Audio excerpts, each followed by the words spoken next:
Hey guys, welcome to the Save Continue podcast, where every week we get together and talk about video games and video game related stuff. I'm Shanae Howard, and with me is Ryan Robinson. Hello, good to be here. Hey, Shanae, I bet you didn't know that I had this with me. Oh, are you drinking alcohol? Or is that soda in a wine glass? Use your use your illusion, buddy. It's alcohol. I went. So we saw my mom for the first time, almost literally since the pandemic began, and actually sitting in the same room together and everything. About a good 10 feet apart, mind you, wearing masks, mind you. Uh, but she had this gift basket that someone gave to her for probably something real estate related, and Yeah, it had real estate and car and like auto sales love yeah, giving wine. it was a gift basket with 3 bottles of wine in it, uh, some meats, cheeses, crackers, and these really good cookies that are key lime pie flavored, which I like a lot. Key lime Pretty jelly. coolers, they say. Most of the stuff in that basket looks like stuff I would not like to eat. Like there's a box of something that looks like Gardettos, and I really don't like Gardettos. So, but the I'm other gonna stuff's disagree expensive. with you on that. Gardettos are delicious. I can't get behind it. Like I would see people who Is it eat. too crunchy for you? No, it's Like not even that. your little baby teeth? I think honestly, I think see, number one, everybody that I've ever worked with has been a really big fan of Gardettos. So, Hmm. but even still, their favorite Gardetto piece is the rye chip, which is also my least favorite piece of all the pieces that I hate in those Gardettos bags. So Of all the ways I hate Gardettos, it is the one I hate the it's just most. like it's one of those Uh, snacks that I like people love, and I don't get it. Like corn nuts, I hate corn I nuts. also love corn nuts. Maybe it's a white person thing. I don't know. No, I don't know. I don't think so much that it's a white person thing, so much as No, it's it's like a not. But I people mean, with like, bad taste thing. I think that you are the one of the people with bad taste because generally people love that shit. Yeah, maybe. But man, they're just things I don't like. Like I don't like Cheez-Its. What about the extra toasty kind? I Those are the didn't top-notch I Cheez-Its. didn't know that. The only time I've ever actually enjoyed Cheez-Its, I was stoned. Uh, Well, well, that's probably one of your problems. yeah. Uh, but no, I don't really like a lot of. I'm a very picky eater though. Like people love Thanksgiving food. I hate that shit. I hate Thanksgiving food. Um, what do you mean I haven't had good Thanksgiving food? All of it is the same. It's all brown and dry and lame. And Maybe your family's just like bad cooks. Because like I normally don't like a lot of veggies or like certain preparations of stuff, but like all of Thanksgiving food I can get down behind. Like, so my mom knows me really well, and she knows that ever since I was a kid, I've hated Thanksgiving food. And so she would always, every year, she would think of like an alternate. She's like, I know that you want an alternate item, so tell me what you want, and I'll make it so that you can have your own thing. Uh, Sometimes it's burgers or whatever. I had burgers on Thanksgiving. nice. But so we went to my mom's house last week, or last weekend rather, and she had all the Thanksgiving food, and she was like, "Here, Ryan, this is for you." And she had 2 hot dogs that she had prepared for me, and like that was my Thanksgiving dinner was 2 really big hot dogs. So it was pretty rad. It So doesn't sound bad. I was into it. But I would love That's very Thanksgiving kind. if Thanksgiving meant like we're gonna eat more pizza today than any other part of the year. Thanksgiving would be great, but it's That's never just a that. sad day. It's just when you're being a sad boy. That's when you eat It's too never much that. pizza. But like people want to eat dressing It's and delicious. I Green bean can't. casserole. I oh great. That's Love the it. worst. I hate. Well, I'm not a big casserole guy to begin with, but Sweet potato casserole. uh, I don't know. Thanksgiving bums me out, and not just for the part about the Native Americans, but it's the food that really gets me. Um, Um, it's the worst I holiday. I also went to my parents' social distance mass, all that, and but I just ate the Thanksgiving food, Yeah. and then brought pumpkin and pecan pie. Pecan pie I can get down with. Pumpkin pie I can get down with. I'm a big fan of pies.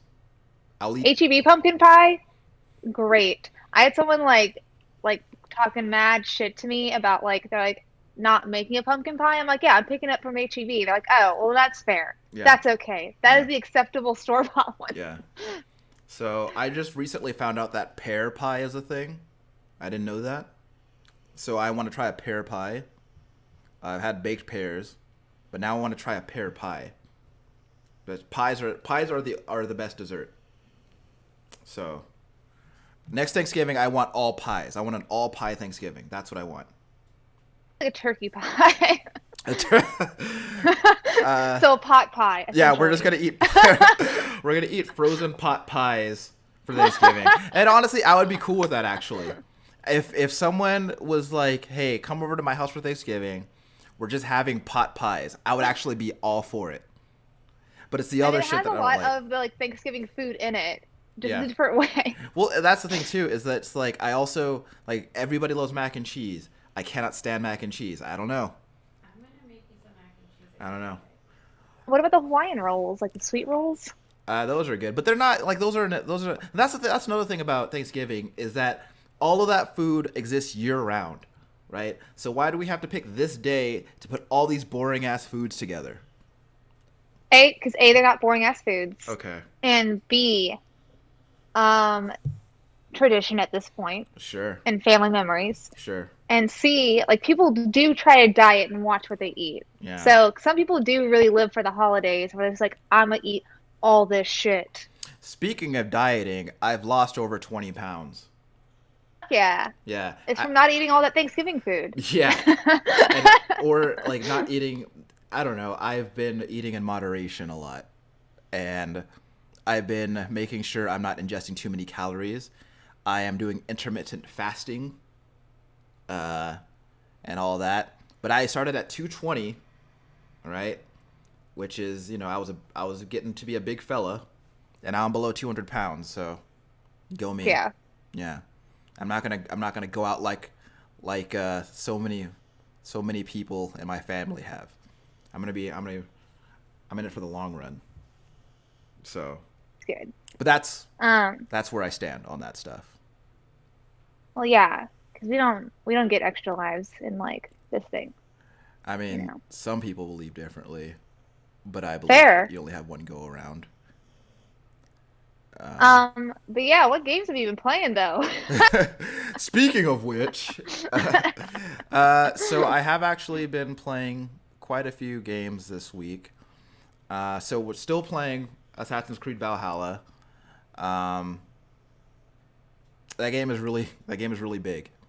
It's really big, and How annoyed with the game are you right now? not really.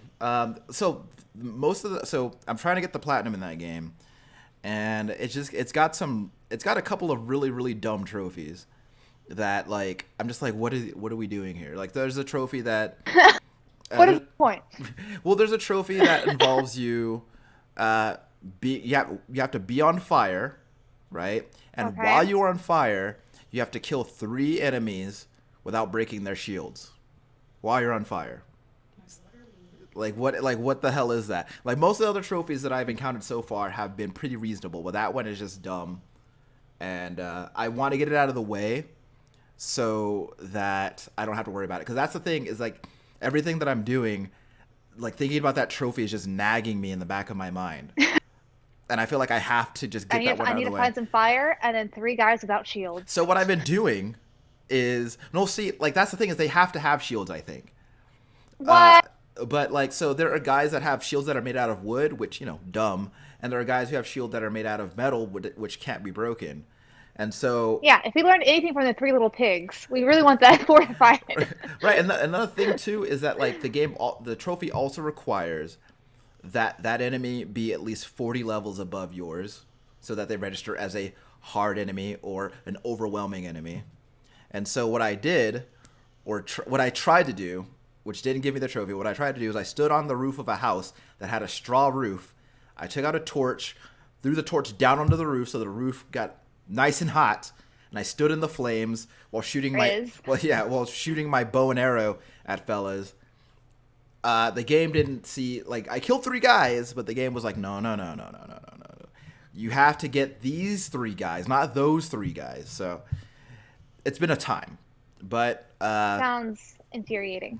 Yeah, the story is so Assassin's Creed, I feel like since Origins has really laid it on thick with like the mythological shit. Like, it was a little bit more subtle in Origins, and like a lot of that stuff was relegated to DLC. But in Odyssey, it was part of the main campaign because you find harpies and gorgons and shit. And now in this game, I've gone to the titular Valhalla, meeting the likes of Thor and Loki and Freya and hanging out with them. So, okay. So, like, you're no longer an assassin? You're just going to be, like, a god and chill with them? Well, so the game lets you choose between... So, the main character's name is Eivor, and you can be Lady Eivor, you can be Guy Eivor, or you can let the Animus decide. And so, according to the in-game description, it will decide which gender you are based on which memory stream is strongest. It does have a definitive way that it does pick. I'm not going to tell anybody just in case they don't want to get spoiled. But it's not random like I thought it was going to be. Or it's not influenced by things that you do, I should say. Yeah,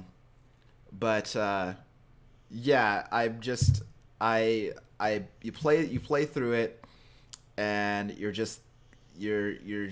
Eivor trying to do stuff to take over England for your Viking clan, like apparently they did. I'm not a historian, so I don't know if any of this is true. But there are assassins. Oh, Loki, Freya, all of them true. Yeah, facts. Yeah.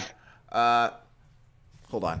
I got a thing with this smoke detector is really. Hold on. You gotta finesse it like so. Okay. Ryan, you're giving a really great view right now. Okay, so. By the way, guys, if you want to see what that looked like, you can watch this on YouTube if you're not already. Gut on the internet. That bubble butt. But so there are assassins, but in this time, they're not called the assassins yet. They're called the Hidden Ones. Yes. But they not gave the rogues, hidden ones. Yes. The hidden ones, and they give you a hidden blade. But Eivor is like, no, I'm not wearing it under the wrist. I'm gonna wear it on top, so I can punch with it, because that's what they want to do. Okay. So they're part of this whole plot to take over England with the Vikings, and there are other Vikings there that don't like you, and then there are English people there who also don't like you, and you're doing raids, and it's a lot. There's a lot to do in that game. Just trying to be the best Viking you could be. Honestly, I am.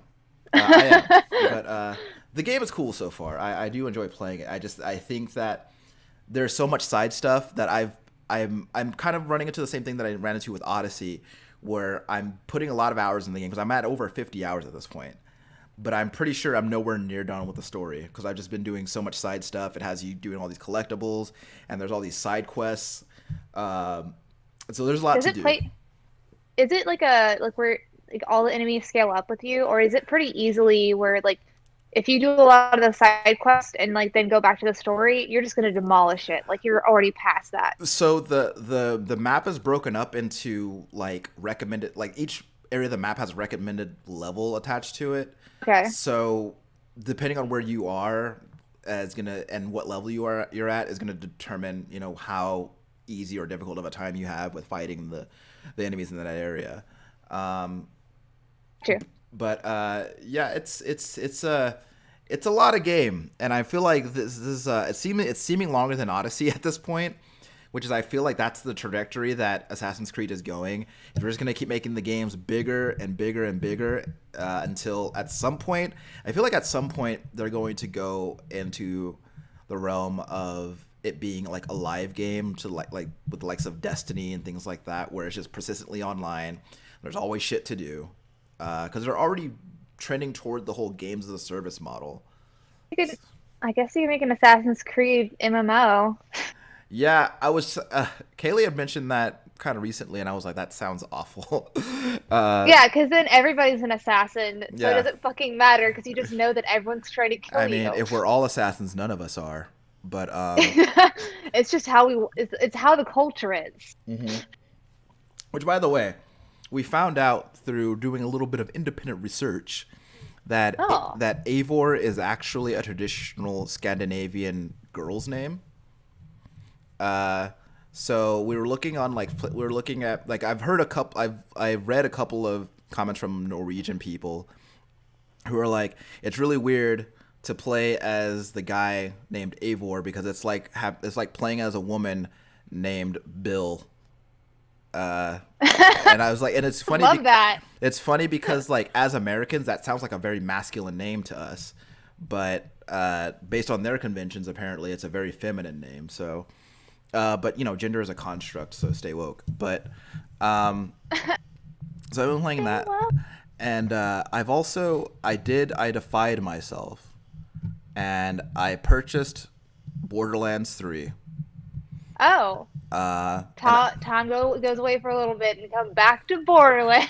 So like I've been curious about it for a while, and I was like, and like I've heard so many people talk about it and the way that like just the writing in that game is just insufferable, and so far they're fucking right. I was like, were they correct? It's just like, and I think that 40% of why I was sure I was never gonna buy that game is that Claptrap guy. You know who that is? The little fucking robot. No, I feel that. That guy is just. I wish you could kill it. So annoying. Like what gets me is that he was obviously written to be funny, and whoever wrote his lines thought that they were really funny, but it's just so annoying, and I hate him, and I just hate him. Or the person who wrote him is a troll and is like, I'm about to write the most annoying sidekick. People are going to think this is so funny, but fuck them. I wouldn't presume to give anybody that much credit, but that is possible. But I will say this, to its credit, so far, like I put only like an hour into it, but so far the actual gameplay is pretty cool. It's pretty fun. It's more Borderlands, honestly, but they've added some new things to like the way guns work, and the new skills that I've run into so far seem neat. But yeah, so I haven't really put. So as long as you mute it, it's not that bad. I think that's honestly the way to play it. I think honestly the way to play that game is on mute, and just kind of just a game to play where you want to shoot stuff and be mindless for a while. I don't know. I'm at this point. I'm kind of wondering if I'm gonna finish it, just because of like, I feel like with a game that puts so much stock in its writing and its dialogue, and for it to be that bad out the gate, it's feel like it's gonna be hard to deal with. But maybe I'll just play it on mute, get through the campaign, and then just never play it again. I don't know. But it was on sale, so I figured I would give it a shot. Or you can like download it, like put it on a thumb drive, and then just set that thumb drive on fire. Sure. But I think the game that I was most excited to talk about this week was have you heard of a game called Sunless Skies? That sounds vaguely familiar, but I cannot put a picture or concept to the name, Right. so no. Okay, so there's a tabletop universe called Fallen London, and Yes. You're aware of that? Yes. Okay, so for those of you who don't know, and Shanae, feel free to like amend anything that I say because I'm. Oh no! I have not played it, but a group that I used to play Pathfinder with, Yeah. they had another group where they played it, so I know of it and like some of the story by proxy, but like. Yeah. So basically the premise of Fallen London, from what I gather, is in the timeline of this game, 20 years before, bats appeared and stole London away and took it to some other plane of existence, deep within deep below the crust of the earth, and that's where it is. And there's all sorts of. I'm loath to use the term Lovecraftian because I don't feel comfortable with putting that bigot's name on anything that he's inspired. Horror? I would say like it's more like a cosmic horror kind of thing. I like saying that because it feels better. But it's like it's very much that kind of vibe where there's all sorts of stuff with like horror and madness and stuff like that. And Yeah. so Sunless Skies is a follow up to Sunless Sea, which is so in Sunless Skies you're basically you're this captain on board of a locomotive that that like travels amongst the stars in the sky, and you're just traveling to a bunch of places trying to fulfill trying to fulfill a mission while also trying to survive and make sure you have enough food and fuel to get where you're going. And as those things dwindle, then you come into like conflicts where when you run out of food, well, now I got to make a hard choice about what to do after I run out of food. Snowpiercer. You're looking Yeah. like more realistic. Yeah. And so, but like, there's a lot of dialogue in the game where you make decisions To eat about the babies or not. whether or not to eat the babies. So far, there are no babies to speak of. But That's a problem. but there's a lot of like it's like there's a lot of talks of like it focuses a lot on like the aspects of like greed and betrayal and people going nuts under really bad circumstances and making decisions like you find like another wrecked locomotive and making decisions on whether or not to scavenge it or look for supplies on it, and doing either comes with its own set of risks, and you have to make decisions that are the success of which are determined by dice rolls. For example, like I went on a locomotive and there was a piece of debris that was blocking the way. So I was given the opportunity to make a choice like, well, do this dice roll and you'll determine whether or not you're successful in moving the debris. I failed the dice roll and the debris fell on one of my crew members who was on the locomotive with me and he died. So you're a murderer. Sure, by proxy, yes. And it's just a lot of stuff like that. So, and it's a very interesting game because I consider myself to be for the most part a pretty positive and upbeat guy, but like I'm very much drawn to stuff like that, like that's like story kind of storylines that are like very bleak and kind of like filled with like stuff, desperate struggles and things like that. And I mean, you did like Darkest Dungeon. yeah, well, I mean, like, yeah, stuff like Darkest Dungeon or Dark Souls, stuff that is like very like that focuses a Ominous. lot, like ominous, and like it focuses a lot on like struggle and the aspect of futility that is involved with like like these insurmountable struggles that the character faces, and it's all stuff that's very fascinating to me. But yeah, I put a few hours into the game so far, and I do like it. I like it a lot. I'm hoping to actually finish a complete run of it in the coming week, and see how far I can get. Because from the way that the mode that I'm playing it is like if your captain dies, which is you, if you die, then you got to start over. So I'm very much looking forward to seeing how far I just get a new train to go through the skies through. Yeah. Got it. And I think it's a very cool idea. Like just the idea of like a train, like just flying through the sky, and it's like they don't ever. I haven't gotten that far into the game yet, but they don't explain like how or why that is possible. But they do very much touch on like science.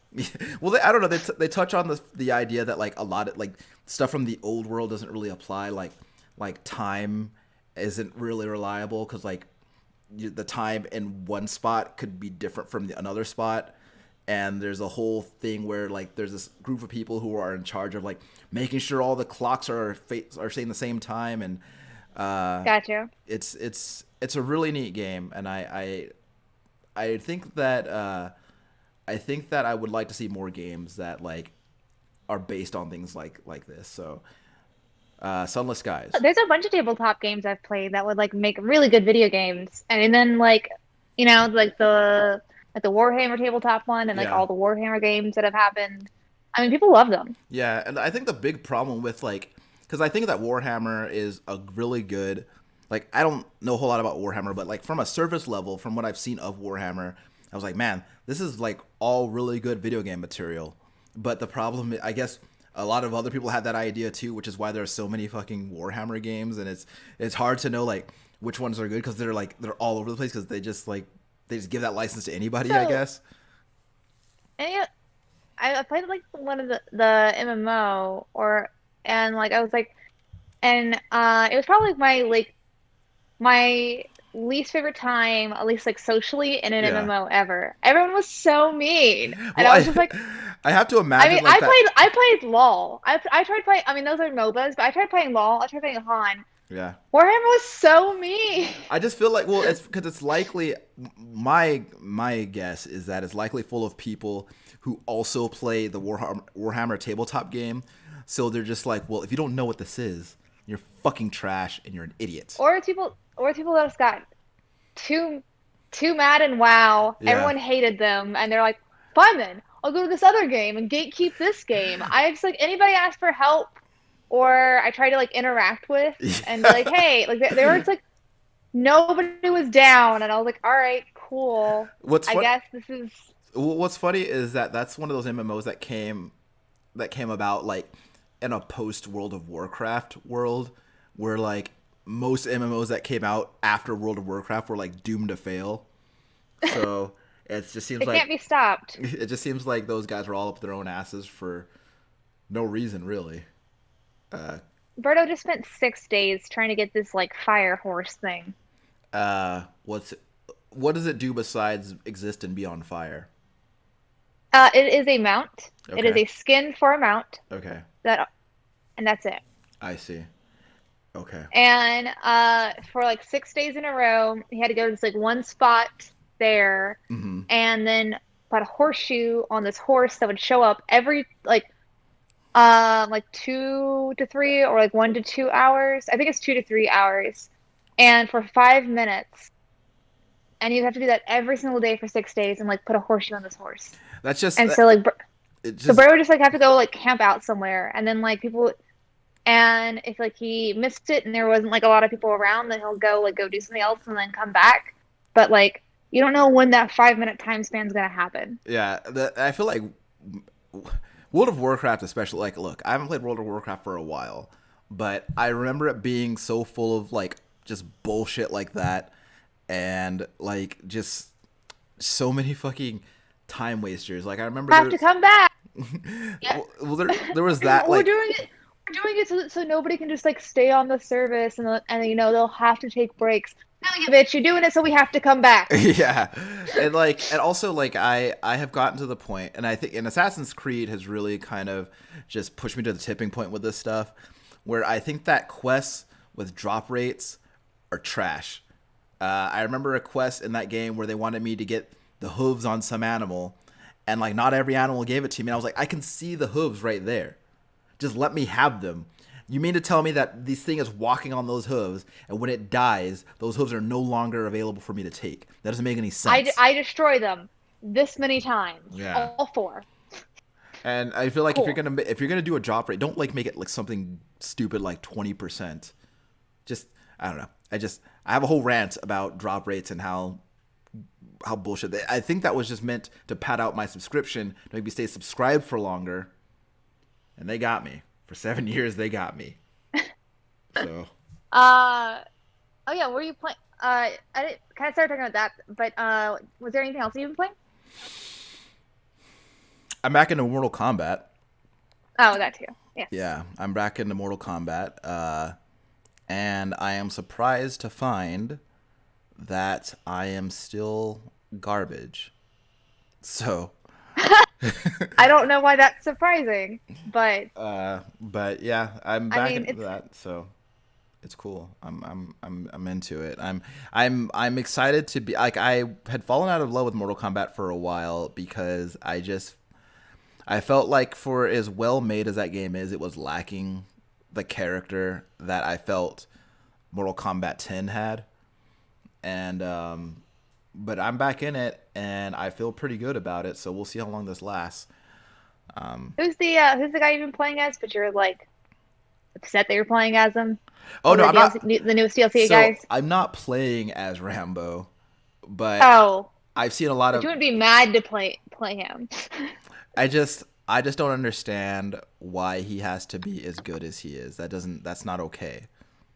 I don't agree. Actually, No, sir. it was funny. No, I sir. I played against a Rambo player recently, and I did a fatality on him, and it was actually very unsettling. For the first time in 30 years, I'm very unsettled by a fatality in Mortal Kombat, and because it was just weird because like it's Sylvester Stallone's likeness and his voice, and I felt like in some way I was like killing a real guy, and it just felt weird to I'm me. sorry. I'm sorry, Mr. Stallone. I'm sorry. It's Look, I don't nothing have any. personal. I don't have any actual loyalties to Sylvester Stallone, but it was a very weird, strange Well, feeling. yeah, but you don't want to kill him. I absolutely do Not in not. real life. It was just weird, like because he did all the voice work for the character, and like that includes like the screams of pain that character lets out. It was very It's very jarring. weird. But they recently released skins for 3 characters for Johnny Cage, Raiden, and Sonya, to where those skins are the likenesses and voices of the actors from the 1995 Mortal Kombat movie, and that's really cool. Cool. Yeah, I like it. So that's mainly it. The other thing I played, I'll save for later, but Yeah. that's really it. What about you, Shanae? So, I've had a honestly pretty crazy week. Mm-hmm. So, but even then, I tend to stick with the game for a while. So, Divinity, Sure. obviously, Yeah. And a how's little bit how more what's the Divinity update? It's the time for the Divinity minute. Um, so I'm in arcs. Not too long ago, I fought a sea kraken that I missed the last time. Um, or the first time I played. I just defeated the doctor, Who and was the then doctor?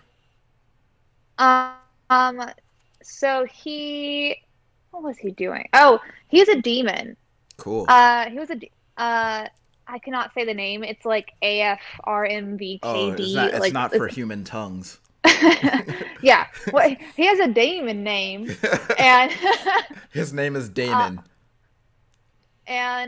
like one of the characters in the thing also has like a demon inside of her. Because Cool. like like I think all I remember that character. Like she has like she calls it Los, a passenger or a visitor or something. yeah. So like for her stuff, we have to go like fight the doctor. Yeah. I found like a really fun way online to do it, and because the first time I went in, I didn't like know that I was in the doctor's thing, and then I like, was talking to him, and I was like, oh shit, I'm talking to this guy. So I got blocked from his mansion, so I had to find a way in. I feel like And the statement "we have to fight the doctor" is a commentary on our healthcare system. well, he's a demon. Yeah. So I don't know if you remember like the pyramid transporters. No. Like you would end up getting 4 of them eventually, and so like you could just like go to those different areas like if Yeah. you had one.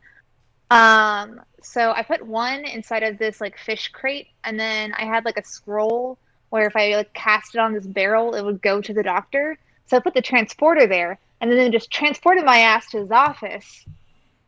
And Okay. and then I went back and killed him.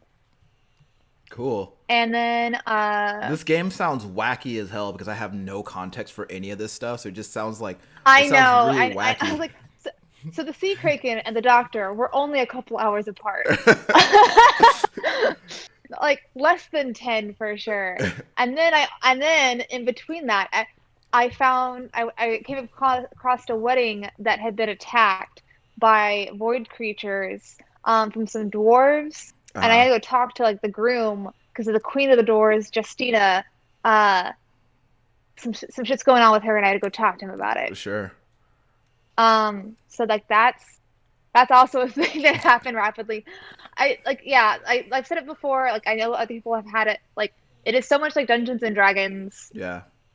Well, like doesn't made Divinity into a video like game maybe I better than like any other like Western RPG I've played. maybe I'm wrong, but because I know that Neverwinter Nights like explicitly says this is the version of the dungeon. This is the rule book that we're using from Dungeons and Dragons for this game. Does Divinity come out and say stuff like that? Mm-mm. Okay. Yeah, I don't know if I mean I haven't read anything where like the developers like said like, Yeah. hey, we're, but it's just like it's one of those things where you can play as serious as you want. You can have like some other like fun characters. You can like kind of end storylines, and one of them can just go become a tree. Cool. Um, That's the way to play it. like you can I think I've brought it up before, but there's like a video of a guy where he's like finds out that you just put like barrels instead of chests, and if you have like a gold chest, you can just put everything into telekinesis and then just one shot everything in the game if you make it heavy enough. Cool. And if you put it in like an ornate gold chest, then like it's indestructible. So like you have the ultimate weapon. And there's a lot of just like things like that you can do with the game. Or you can like, I mean, the first game we kind of played because we thought it was going to be harder, like trying to do like min-max stuff and like do like specific builds.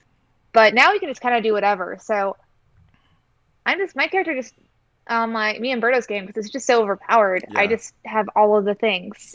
Now I know that that game supports like custom campaigns and stuff like that. Have you messed around with that stuff? I don't know if it does like necessarily custom campaigns. Because I've only chosen like actual like made characters. Yeah. I don't like based off what you have to do with arcs. Like I don't see there's any way that like where you go would change. I can see Yeah. where stories would be different. Um, because like you don't have like certain like things on there. Yeah. But like I mean, and if every like all the characters have like a god Yeah. so it's like all essentially the same story. Yeah. I remember I played it briefly a couple years back, and I was an undead character, and like for people who don't know, like undead characters in Divinity 2 are basically like walking, talking skeletons, They are.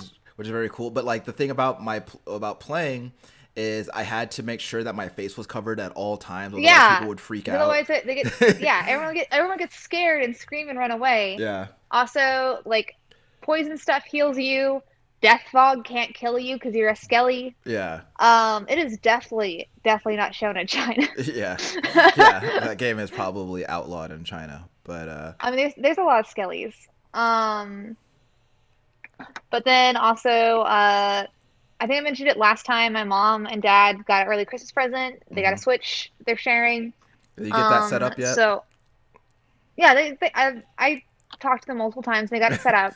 I gave them their Christmas present early because I know my dad is going to not want to continue playing with that Wiimote, the Joy-Con sideways. I think I mentioned that.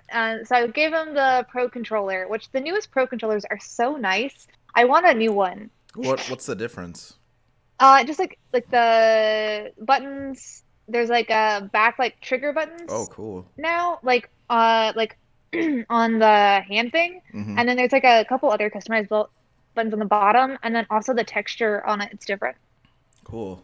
I like that. Yeah, we're probably just gonna use the Pro controller we have until it's broken. I know. I can't like justify like getting another one, but it's so much nicer than the one we have. It's so nuts, like that. I would never like it, no. Every system I've ever had, like I've never bought an additional controller because like I always like I can't justify another $60. I could spend that on a game. The controllers are so expensive. So I gave that to my parents. They appreciated it. I helped them set it up, figured out how to pair them, showed them like a couple things meant on there. Got them. My mom downloaded Tetris 99, which is the game I was going to suggest to her. I've been very curious about that game. She couldn't figure it out because she didn't know that it was like an online thing. I see. So she just like it kept doing these messages about online, and she's like I'm connected to online, and she kept getting mad, so she didn't play it. So I showed her I was like, hey, this is that, and then she played a couple rounds. She's like, this is stupid. So I bought them some Nintendo stuff, put it on their Switch, and then purchased the single player version of that game. Yeah. For her. And then suggested Skyrim, and my dad's already played Diablo 3 on PC. But I was like, you can play it on console too, Dad. You're like, shut up, uh, you're lying. no, he was really excited. He's like, do they have other games? Is StarCraft on it? He's like, no, StarCraft doesn't want to be on here. He Yeah. got like super sad and excited. I Yeah. was like, it's not, Dad. He played himself on that Um, one though. so I feel like a bunch of games I've like suggested. I suggested for them to get snipper clips to get used to the controller. Yeah, don't play snipper Uh, clips with Sinead though, because she will accuse yeah, you yeah, of yeah. being intentionally obtuse, as No, opposed I to warned them I would never play with them. And then like Jeopardy, Wheel of Fortune, things that like even though they both like different kinds of games, yeah. and then all the different Sudoku games for my mom and like Bejeweled and things like that that she loves. And then I bought her actually over here Animal Crossing for Nice, Christmas. nice. She doesn't know it yet though, Um, right? huh? She doesn't know it yet, right? No, and she Okay. doesn't watch this. It's fine. But Okay. also, but she knows like me and my sister play, and I think it's just the game to get her off Facebook. Is your mom like crazy on Facebook or something? Cool. Yeah. Social media mom. I'm gonna add your mom on Facebook. Yeah, so last job that I had people like at my work like on my Facebook. Why would you ever Um, do that? well, and because some of them I was like friends with or like that. And I Sure. was telling my mom I was looking for like a new job, and instead of like just messaging me, she like put it on my fucking Facebook wall, like all these job postings. She's like, "Here you go, Sinead." And I'm like, "Thanks, mom. I appreciate the support. Like me telling you I'm unhappy and like you looking out. That's really Like funny. DM that, Yeah, DM your mom that." got you fired. Well, I mean, someone did bring it up. They're like, "So," I was like, "I, mom was doing it for Birdo." Sinead, when you used Facebook, were you the type of person to put where you worked on your Facebook? When I worked at GameStop in like when I was like 21, yeah. Um, Because I feel like with the stuff that I say on Facebook, I will never put my employer on Facebook. I'm too yeah. I'm too politically angry all the time, and I'm not trying I to think lose it's my been job. like 6 or 7 years since I've Yeah, done that. but I mean, it's on my LinkedIn. sure. and, Man, you're a grown and ass. I use LinkedIn more than I use Facebook. You're a grown ass grown up with a LinkedIn profile. Oh, and then when we have like guest speakers at work from like different parts of the company, Yeah, I will like look them up on LinkedIn to see like what degree they got and how they got into their position. I'm that person. cool. You're cyber stalking someone. Well, I just like I want to know how people did stuff because like they make so much more money than me and I make so little and I want to make as much as they do. So like how did they do that? Yeah, so the answer is to go get a degree and put yourself in debt so it evens out, no matter how much money you make. And have rich parents, Yeah. be super lucky on timing and Yep. great at networking. Hell yeah. Look. If we had gone to college in the '80s, we would have been set. But Oh my gosh. we Should we didn't. like start a new podcast where we just tell people about how to be professional? Yeah, just. All right. So step one, make a time machine. Step two, go back to the '80s. Uh, uh yeah, so I've been also playing like I said, I bought Mario Kart, played that. yeah. And then played played Tetris as well on another console.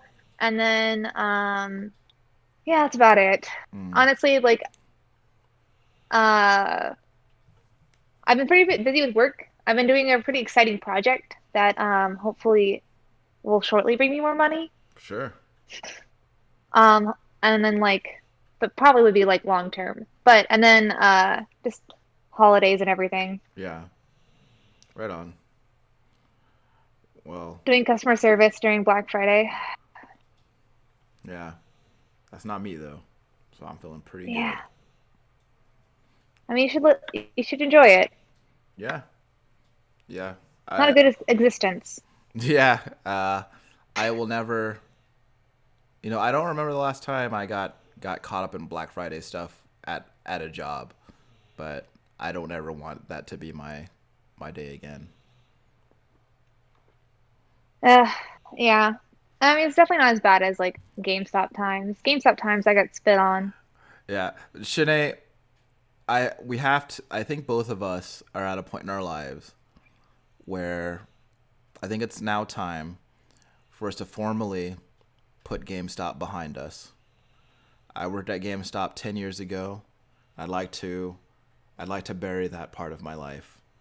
I never want to remember GameStop I'm just again. still holding on to so much pain and hurt from Yeah. that job. Um, But also like I did it for like what, 6 years? yeah. So and I'm about to be 30, so it's a good chunk of my life. It's a fifth of my life I've spent at GameStop. Yeah. Uh, it's just it's the second worst job I've ever had. Um, I had a lot of bad jobs, but yeah. But not speaking of bad jobs though, I will yeah. say like this one's actually been pretty sweet. Yeah. You had a topic for us today. Yeah, so we are coming up on what is 1 year of this pandemic. Um, So let's say most places start doing lockdowns in March, yeah, but normally late March. yeah, So let's just like for even sake say early March. yeah, So it's about to be so it's 9 months of this. Nine yeah. months. 9 months. So three. It's getting. We're coming up. 1 year is closing in, based on like how rapid, like how I mean, 2020 is almost done, and yeah. 2020 even before the pandemic was kind of shit. It's funny I mean, there because was those. It started off with like what those fires in January. What happened in February? no, you're forgetting the chicken sandwiches. You're forgetting the country tore itself apart over the chicken sandwiches. What chicken sandwiches? The fucking Popeye chicken sandwiches that everyone is going crazy over, and they I don't began remember. exactly. That's how crazy this year has I been. feel like I was like that sounds so benign. I was like, who could get mad at Popeye's chicken It sandwich? was not that people were angry at chicken sandwiches; they were angry at the scarcity of said sandwiches. Uh, Oh, okay. it was hard to get those sandwiches because Oh, they kill was hornets. That yeah. also Then happened this year. murder hornets happened after the chicken sandwiches, but also happened after we almost found ourselves in a third world war, which is these are things that people have forgotten about because this pandemic has eclipsed like our daily lives, right? And because of it, this year has probably been one of the more stressful years in recent memory, I think, for most everybody who isn't a billionaire or a politician. And I think that a lot of it has to do with there's a lot of isolation that we're dealing with, and then some of us who have either contracted the virus or have families who have contracted the virus and unfortunately lost loved ones and friends to the virus, and so it's just been a very trying time. And I think that this whole situation has done a lot to affect the mental health, I think, of everybody. So a lot of the times when I'm dealing with something particularly stressful or I'm dealing with something that's taxing my mental and emotional health, I will retreat into the world of video games. To kind of, It's a good world. it's a way that I escape. And I think for a lot of people who play video games as a hobby would be able to say the same. But I wanted to, I guess, talk about the ways in which we have used video games to kind of cope with our circumstances and kind of talk about like kind of, where do we go when we play these games. Because I think that a big part of playing video games, especially right now, is finding somewhere else to be that isn't affected by this stuff, and how I think most people who play video games, even people who don't regularly play video games, have talked about how therapeutic Animal Crossing was for them, especially when it came out back in March.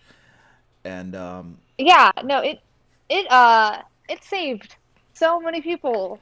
yeah, Like, and I don't mean to say like, oh, it's like the only thing, or that like, oh, all these people would have like done something terrible or have had something yeah, terrible to them, but yeah, like mental health wise, it has saved so many people like in mental like anguish because it's bright, it's happy, there's no pressure to do anything. yeah, It's all self-driven. all these people just like want to talk to you and be your neighbors and not have to wear a mask. And it's So it goes, or if you want to like give them masks to where they can, yeah, you can create your own neighborhood ecosphere, yeah, and it also just like created like a bunch of communities. Like I remember, like I mean, so many people I know, like have watched so many Animal Crossing YouTubers, yeah, like finding their dreamy, doing their thing, and like I've seen like a lot of like streamers and stuff like hit success. They were like a smaller channel until Animal Crossing came out. There's like a guy who um dubbed over like is working on dubbing all over the Hamilton songs with like hmm, Animal Crossing videos of yeah. that, and like I think got to like meet and talk to like some of the cast, and that's super exciting, and that probably wouldn't have happened without the pandemic. Yeah, and I think that, and I don't want to make this all about Animal Crossing, but I will say, I mean, no, but I do want to like yeah, say that like obviously like I played a lot of Animal Crossing. It's been one of the few games I've talked about in the past. Like me and my sister can play where yeah. she actually can teach me things. So I think that the big thing about why Animal Crossing kind of struck that chord with so many people is when you play it, it almost feels like it's like a nice dream that you're in, where just everything is okay. There's nothing really wrong. Like the worst thing that happens is sometimes somebody's a little bit annoyed about something, but it's always resolved in a couple of They minutes. they lost a notebook. Some Yeah, grass is grown where it doesn't need to be. it's just like Um, there are no like huge problems. There's not like an urgent Nothing's crisis to not deal with. fixable. Yeah, there's not an urgent crisis to deal with. We're not like Animal Crossing. You're not dealing with climate disaster. You're not worried about a plague. The thing you're worried about is like, where am I going to put these flowers? Or, how many oranges am I going to pick today? It's things like that, and it's just a nice, relaxing thing, and it's just like, it is just. I think it is just so disparate from what the present reality is, that it's just immediately attractive to people, because it's so low stakes, and it's so like it's just like warm, and it feels nice to be there. Um, It's interactive with other people yeah. as you want it to And be. that's another thing too, is it Um, lets you and hang out with your friends, which is something that most of us haven't been able to do for the last 9 months. Uh, and and also like you can just be stupid creative with it. I think I talked about it before. Like people turning their entire island into an obstacle course where you start doing the obstacle course like as soon yeah, as you get out of the plane, like and you have to go through it. yeah, Or people just like making their island look like Mario. yeah. Uh, And it's uh, it's like a therapy, I think, for people. And I will say that I want to come out and say that, like, I don't think it's an actual replacement for like actual professional no. therapy. I think honestly everybody should be in therapy. But I think that it's a good little momentary escape. It's a break. It's a break that you can take for as long or as little as you like, because there's no such, there's always a stopping point, right? Like in Animal Crossing, you just decide like, I'm done playing right now, and then it's fine, right? So that's why I think that game has helped so many people escape. But I think also, like, I think about like other games, like other genres of games that we play that help us to, escape into, like, I know it sounds cliche and it's kind of cheesy, but like, for like, just be someone else for a little while, right? And I think that games have always kind of been that, is assuming the role of someone else. But I think that the idea of like being So would some call that a power fantasy? Shanae Howard would. See, that was Yeah, she would. 2016 I Shanae mean, Howard's favorite term. But yeah, because these are people who live in a world where like this shit isn't happening, and right? like you don't have the power. You have a bunch of unfixable problems with no actual solutions, and at least not for like nothing that you can do. Yeah, I mean, unless you are very educated and already in the medical field, there's not really much you can do to change the fact that this virus is existing, killing people, yeah, besides be safe and like take care of it. yeah. Or take care of like yourself or Sure. whatever. But like Yeah. So But I do think that like because of that and because people are like, well, you know, I can't really do anything else. yeah, That I know like a lot of people have gotten like back into old games. Like I know a lot of other people that have like been replaying the Halo Master Chief Collection as well. yeah, And my sister actually bought and is getting really into Splatoon. And it's never a game that I thought that she would pick up or enjoy or try to get good at. yeah, And I think it's forcing a lot of people as far as like their own library to kind of reevaluate it. And I mean, at least for mine, because I'm like, I can't be buying all these games. I don't know about my job. yeah. I mean, I know now, but back then, I was Sure. like, all right. Because I think that at the start of this, nobody knew like how secure their job really was because we didn't ever dealt with anything like this before, right? And so nobody really knew like what was gonna happen with their job. And then at this point,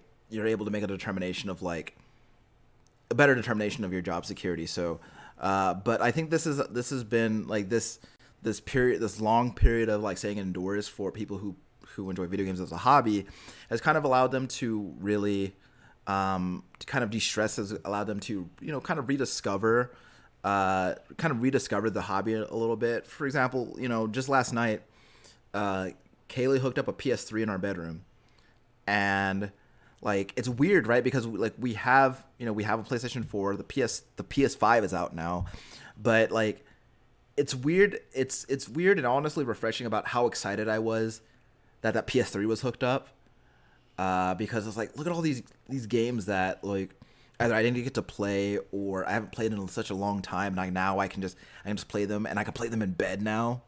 Like we were just playing Mass Effect 1 a few hours ago on the PS3, and it was just a really cool, like it's like this actually feels like it felt almost new again, right? And I think that the circumstances that we find ourselves in with all this, with outside of work, we find ourselves with all this time because we don't really, social engagements aren't really a thing for those of us who are, being as responsible as possible. Well, and even then, if like say like you're doing Zoom calls and things like that, like Yeah, pretty regularly and like and stuff like that, like you're not having the drive time. You're not yeah, having to get ready time. yeah, You only got to fuss up the top half. The sure, bottom half, you can leave in those sweatpants. yeah, So I mean, it just really like so not only even if you are like more of a social person, like you still have all this extra free time. yeah, and it's really cool to like.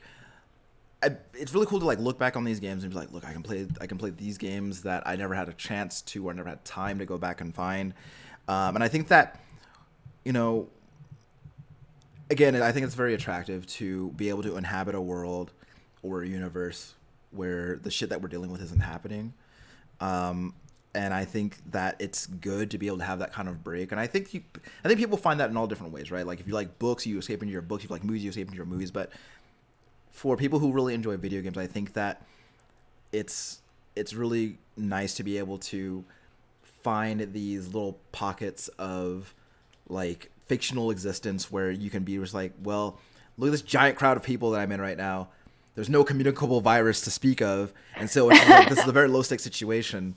I mean, I mean, very rarely does Among Us turn into like you being possibly Yeah, like sick from it. And so when you brought up this topic earlier, that's one of the things that I was thinking about. I was like, all right, Among Us and Fall Guys both kind of like popped off during this yeah, pandemic, yeah. right? Like, I think that both would probably be pretty popular. I mean, like as far as like games themselves, but I don't know if like Among Us would be as popular as it is, like where politicians are playing it Yeah, and like all these yeah. things. I don't know if it would be. Like, I don't know if that would happen if it wasn't for it. So I don't know. And I don't really know how this thing popped off, but like Among Us has already been out for 2 years, I and know. like people haven't played. Like they were about to release Among Us 2, and they're like, oh well, Among Us, the first game is doing so well. We'll just focus on that. And I think that that's one of the things that I wouldn't want to call it a silver lining because I don't know that there are a lot of silver linings to the situation, but I But you will. still find the silver lining in every like terrible event. It's how you get through it. Yeah, but I think that like just this period of staying inside has made people like, well, let me check out something that I didn't really feel like I had time for before. And I think that like people just gravitated toward Among Us as, and I feel like it's really cool because it's a distraction, but it's like it's in like these bite-sized 10-15 minute chunks, right? And like you can play some Among Us with your friends, like people play with their families, and like, you know, their friends groups that they can't see in a long time, they haven't seen in a long time, and they just, and that's their hangout, right? That's how they get together now. When we used to, people do it at work. yeah, Like I mean, not right now, but like whenever it's slower, like people like will just like in a thing, just like, hey, we're gonna do this Among Us game, because like normally we would talk in the office and yeah, like hang out with each other to an extent, and we can't do that now. right, right. So, and I think that this has been really, really, really informed the way that we kind of now ingest video games. Because I think that when you're in a situation where your biggest hobby is just like less than 10 feet away at all times, then it's really easy to just find yourself playing more of it.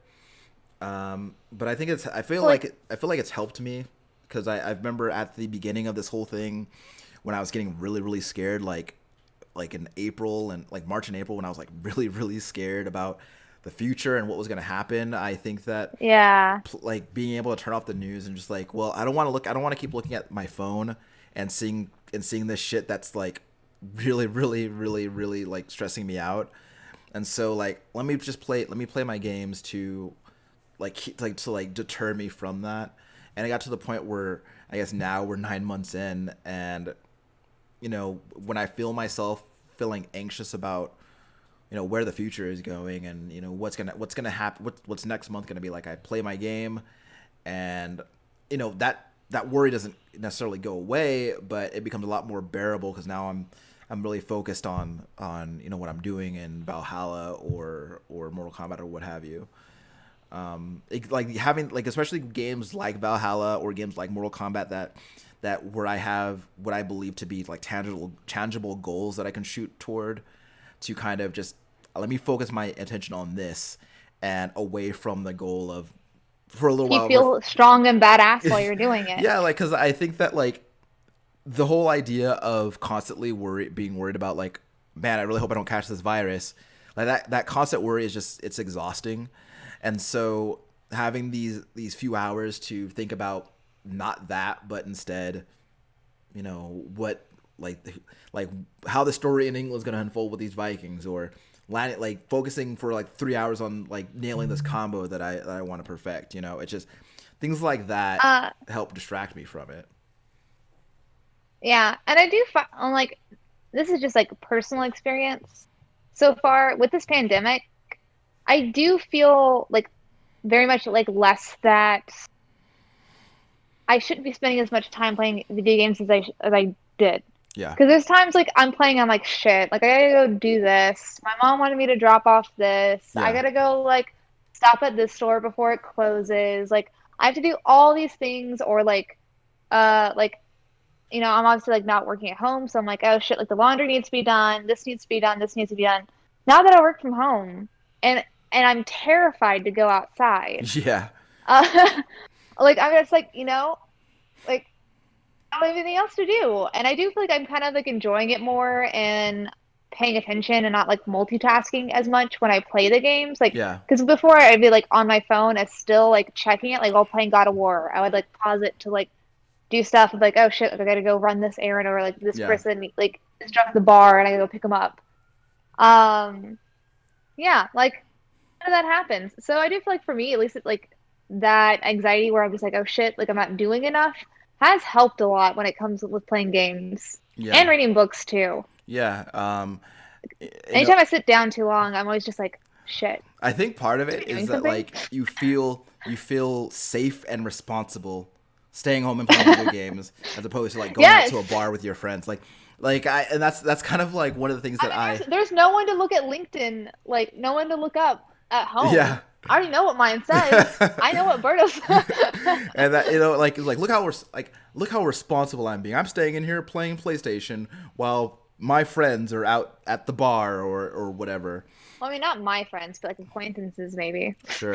But you know, and I think that definitely adds like an air of justification to it. But you know, I think that also it has kind of also colored my perception of how I take in like stories from video games.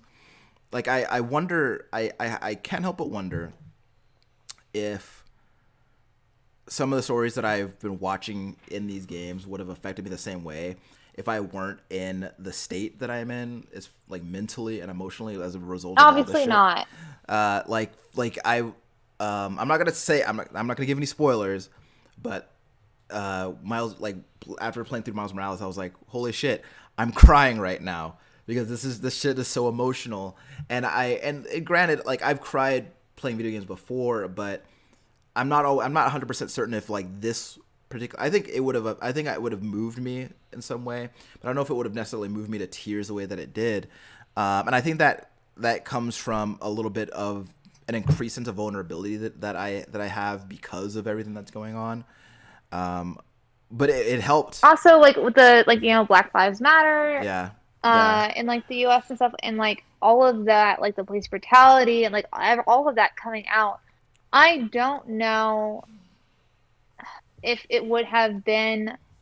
I mean, of course, it's a big deal, but I don't know if it would have been as big of a movement if it wasn't for the pandemic, because people would have so many things to distract them. Where like people that are like maybe being vocal or at least like showing some support, even if like they may not have before. Mm-hmm. But yeah, like I don't know if like I'm not saying like that's the reason why that game moved you so much or the Yeah. only reason on that, but I think that with that, the pandemic and everything else, I can definitely see like I mean all of us I think are I mean we don't know what we'd be like if we could go outside. Yeah. If I could experience the world and go and visit those 3 cities I was planning on visiting, Yeah. or spend the first year of my marriage anyway else. Yeah. Yeah, and I've thought about that, and Kaylee made a very interesting comment the other night about how, like, I mean, full disclosure, we're both atheists, and we both think you only get one go around, right? Yeah. And like the whole idea, Same thing. like this is like you only get one go around, but like a year of our go around is spent like not doing like anything because we can't do anything, and it's just, and I don't mean to like say that like we've had it like this is the hardest humans have ever had it. I'm not saying that, but I think that this is definitely one of the more difficult things that I've dealt with, and and in my time being alive, and Yeah, it's more of like what I can't be like going through all the like hover cars. I Yeah. gotta be doing this. I gotta be in this time period. Yeah. Thanks. Yeah. Thanks, world. And Thanks, whoever got into those bats. you think that also, like, you think about things like that where, like, people who got married this year, and this is how they're spending their first year of their marriage, which is, Oh yeah. No, me and Berto have talked about it. And I mean, I think we'd probably still, I mean, obviously we're happy with each other now and would still be happy. But like, yeah, no, we have like a bunch of vacations planned. Yeah. We were planning on getting a couples massage soon. We were like, we were like thinking about it at the end of the February. idea of getting a massage now just sounds like a nightmare Oh, to me. I know. It was like mid-February Sounds like a when death like things trap. started happening in Seattle Yeah. and like California. Yeah. And we're like, oh, well, let's like wait on the massage and like see how this goes. I was like, oh, no. And it was like gifted to us too. So like we can only like prolong it. We can't like get Yeah. a refund or anything. Yeah. Like, I mean, I know it's like they're all like just like first world problems. And I mean, I am fortunate, and my brother is like a flight attendant. So they like gifted us like tickets to kind of basically anywhere we wanted to go. Yeah. And like, my best friend has a child that's like a year and a half, and I've yet to meet them. That's And crazy I was that planning on doing it this year. someone's first year of life is spent like this. Yeah, no, and then like all these people and like things that I plan on doing, and I was so excited. Like we're like our first year is going to be amazing, all Yeah. this stuff, because like that's what you do as a newly married couple. At least what we did, like, was like, what's our first year gonna be like? What's our 5 year? Like Yeah. all this stuff of what we want. And this was not it. Yeah. So This is not what we asked for. So I wonder, with you guys playing, you guys starting a run of Divinity 2 together. How much of that do you think has to do with the fact that we're in this pandemic and we're just kind of stuck indoors with and like, always around whomever we live with? Do you think that had anything to do with it? Now, I mean, to an extent, yes, because like, so we had planned on buying, doing all these trips, buying all this stuff, Right. and we had put money aside for all of it. And then the pandemic happened, and we're like, well, this shit's not gonna happen. And once we had the lockdown in March, and like we were seeing the numbers of that, I was like, we're not gonna go anywhere for a year. So we started working on it then. Yeah. And so we spent a lot of that money Sure. Like on you do. finishing my computer. Yeah. So we wouldn't have gotten like we wouldn't have finished my computer. Right. We probably wouldn't have bought some of the other things that we've bought. Uh, and yeah, so I mean, like, I guess the pandemic has something to do with it, but he wanted to play Divinity as soon as I got a computer. That was the first game he wanted to play with me. Okay. And I So it would have happened, but probably like not till like 2021, and then yeah. you would hear it. We talk about Divinity for a full year. I've been thinking about the way that Kaylee uh, and I play video games together. For those of you who don't know, Kaylee's my wife, but the way that we My play wife. the way that we play video games together, because I think that before the pandemic, when we talk about playing video games together, we were You're just in literally the same room. we talked. It was more like we were playing the same game like together, like in a multiplayer setting, right?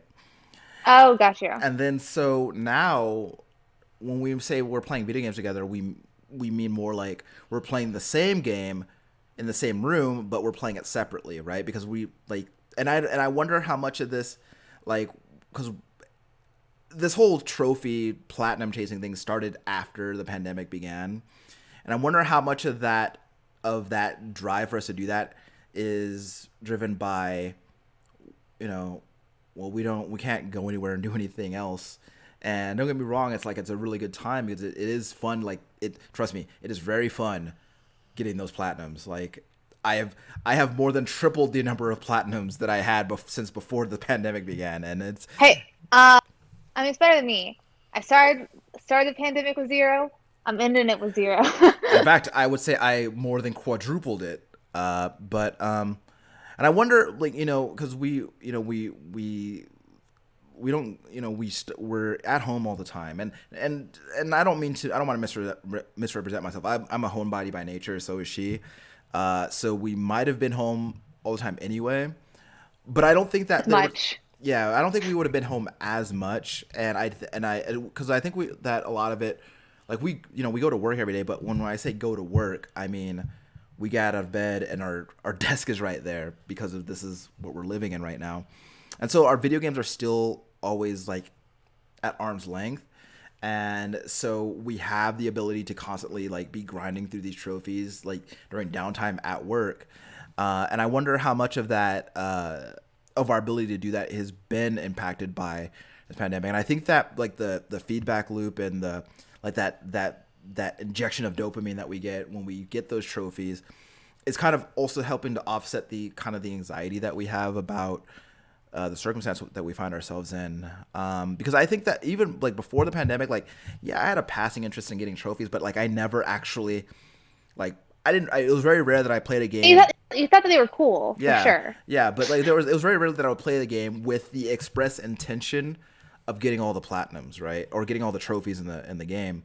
But now, like when I start, like now when I buy a game and I start a game, I think about, I wonder how easy it would be to get the platinum in this game. Like that's my thought, and then I go for it, and I think that has definitely done a lot toward helping me feel like on grand scale, like these trophies, like they don't do anything, right? Like there's no monetary value in them, and there's no, like, they're not gonna help me get a better job or anything.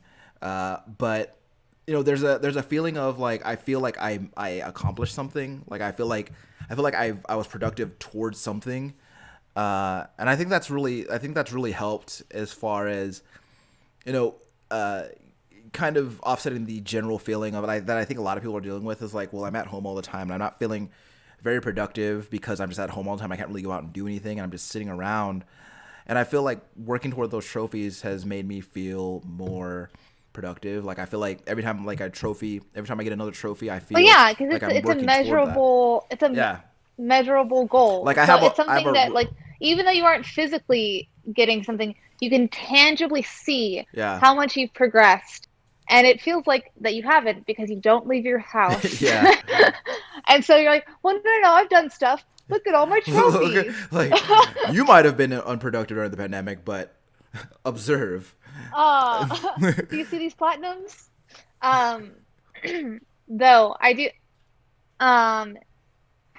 so I do have to wrap this up there soon. So do you have any closing thoughts on your topic? Yeah.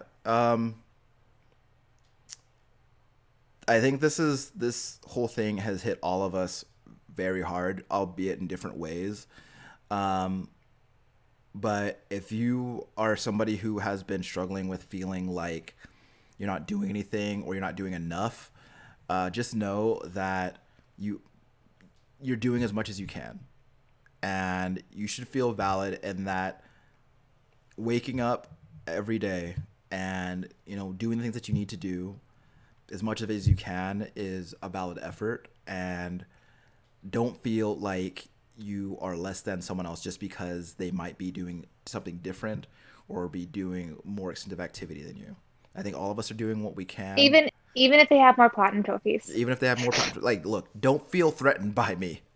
But just take comfort in knowing that what you're doing is enough, and when you find the motivation to do more than what you're doing, you will do it. So just try to enjoy the day as best you can, and don't focus so much on what other people are doing. Just focus on what you're doing and do your best. Play video games. Yeah. Get mad trophies. Yeah. Can't get mad trophies. Keep trying. And that's all I got. Okay. Stay safe and healthy. Yeah, that too. Before we go, I wanted to. No. I mean like that because Okay. I know we still got. Okay. So now we gotta do our last segment, which is help me, Tommy One Kenobi. You are only hope. Yeah. Where every week we play a game that Tom, one of our co-hosts, has talked about in the past, and see if it makes us better at video games, but also just like see the games he likes. Yeah. So. Okay. This week we did. I don't know if we played the same Danganronpa. We did Danganronpa this week. Yeah. So you go. Like, you tell me which one you played, and then I'll. Trigger Happy. Okay. That is not the one I played. Okay. Which one did you play? I played Danganronpa 2, like I think it's called Goodbye Despair, something like that. Yeah, I did not play that one. But I think they all play very similar. Yeah, I think only one of them like is an action game, like has like shooting and stuff in it. Maybe that's the one I played. I don't know. Yeah. So, what are your thoughts on the game that you played? So mine, we've talked about it before because Tom bought it for me and I played it to make him happy. Yeah. He was mildly happy. I didn't finish it, so he was only mild. Yeah. But no, I had to restart it because I think it's Trigger Happy that I have because it's 3. I think that's. I don't know. Gosh. But yeah, no, I had to restart it because even though I hadn't gotten super far in the game, I had gotten just far enough to forget what I've done. Sure. But now that I remember how to play it, I feel like I'm doing this first part quicker than last time. It's still a Tom-ass game. I still see why he likes it. I also like it. Yeah. I was thinking that. I was like, this very much seems like a Shanae kind of game. Yeah, I mean, that's why he made me play it, because he's like, yeah, I said this is a Tom-ass game, but yeah, I know this is also a Shanae-ass game. I just want to see more murdered students. Sure. That's all I want. Yeah. Well, I hope you were rewarded in spades. But I mean, I killed a kid again, so. Nice. I mean, I didn't kill it, but like the American dream. A child died. Sure. Uh, yeah. So I've talked before about how quite often Tom's tastes in games and mine will often Diverge. diverge, and this is one of The those times. divergence. That's what that trilogy's about. Yeah. But Sorry, this go is definitely ahead. one of those times where like I could definitely see. Actually, I can't. I don't. I'm not gonna bullshit. Uh, like I don't get it. Like I don't get it. Like there's Do you feel like playing it made you better at video games? it definitely made me a better mouse clicker. That's for sure. I guess. Oh, Uh, if you're clicking over, it's just how like many clicks per minute? I don't know, man. It's just like so I went into this game knowing that they were like these games are very much a visual novels type of game, and also going into it no Is it the fact that there's no platinum for it? The thing, I mean, maybe there is a platinum uh for it. no, it's just that I've never been like I enjoyed the Phoenix Wright games, okay, but like I also felt like those were like at the very Funny. well, they were funny, and like I feel like they were slightly more interactive than this game is, and like, and that's another thing too is that like I'm listening, like I get into the game, and everybody's like, from what I gather, everyone is very confused, I mean, and it's a very jarring thing to happen. yeah, If it happened to you, if you didn't play these games, you would also be confused. but like I'm listening to people talk, and like I'm listening to them, I'm reading what they're saying, Yeah. and I am just like the entire time I'm like, what is happening? Who is? Which, by the way, I don't know anybody's name, and I'm just like, I don't You don't understand. have nicknames for them? No. Uh, Oh. uh, But you love headcanon. it's, it's just like, and I'm just like, There's certain names that I just like don't know how to spell, but I see that it's like enough, like it starts with the right letter and has enough yeah. syllables. So I'm like, oh yeah. This is girl with pigtails. Got her. It's just, I don't know. I think that this game is definitely not for me. So again, I played Danganronpa 2, and I just think that the whole visual novel thing is just not for me. And Um, you know, but I can definitely see, like, I think the premise is interesting, um, but I want to be able to play the game more than like what I've been allowed to. And because I think that's you know I've already got enough books to read. I You mean know. that's fair. I mean it does have like a lot of like setup before it kind of like gets like a pattern. Yeah. From what I've been told.